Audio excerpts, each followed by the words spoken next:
从央视的视角看到了我的猫猫草场，眼泪止不住的流下来，过往的点点滴滴在我的脑海里慢慢浮现。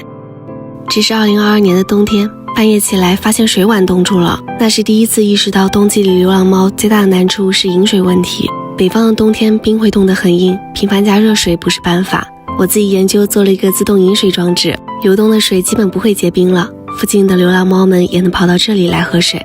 时常会有小流浪猫跑到院子里来找我。冬季保暖问题是流浪猫的另一个难题，我用这种保温板给流浪猫做了一个保温窝，那时我还只会用胶粘，第一个冬天它们就住在了这里。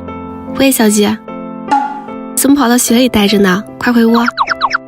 第二个冬天，我造猫窝的技术有了提高，开始使用更结实的木方作为猫窝的龙骨，这样即使盖到3-4层依然稳固，猫窝才能够越盖越高，越盖越大。即使漫天雪花，附近流浪猫们也能有一个栖息地。在冬季，猫们也喜欢晒太阳，我在采光最好的地方盖了一间阳光房，白天它们很喜欢这里，冬季里也可以沐浴暖暖的阳光。随着视频曝光量的增加，粉丝送来的猫也是越来越多。前月、后月，猫猫的数量不断增加，密度已经很大了。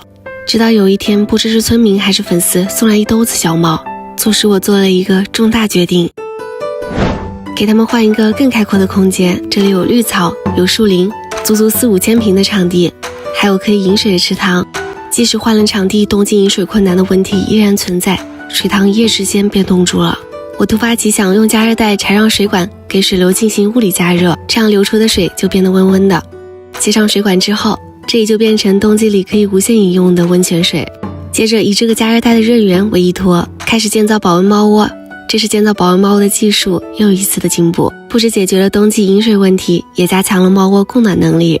冬季饮食也会出现结冰情况。根据温泉猫窝的启发，我用了加热带建造了一座可以给食物加热的猫猫餐厅，取名联盟餐厅。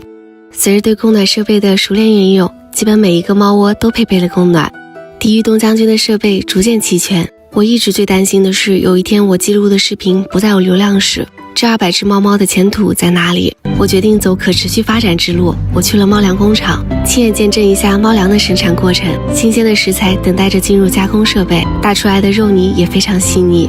低温冷冻仓看起来很冷，开始进入低温冷冻工艺，在120度高温烘焙的猫粮源源不断出来了。这就是猫猫草场的专用猫粮，薄木小酥肉大肚桶装。草场的猫猫们已经吃了很久的猫粮，大于90%以上的鲜肉含量，适口性好，容易消化和吸收是它的2大特点。吸收好了，便便也不会很臭。创立薄木品牌的初心是想让草场猫猫们吃得更健康、更安心。200多只猫能够形成自给自足的闭环，如果品牌向更好的方向发展，还能让更多的流浪猫有家可归。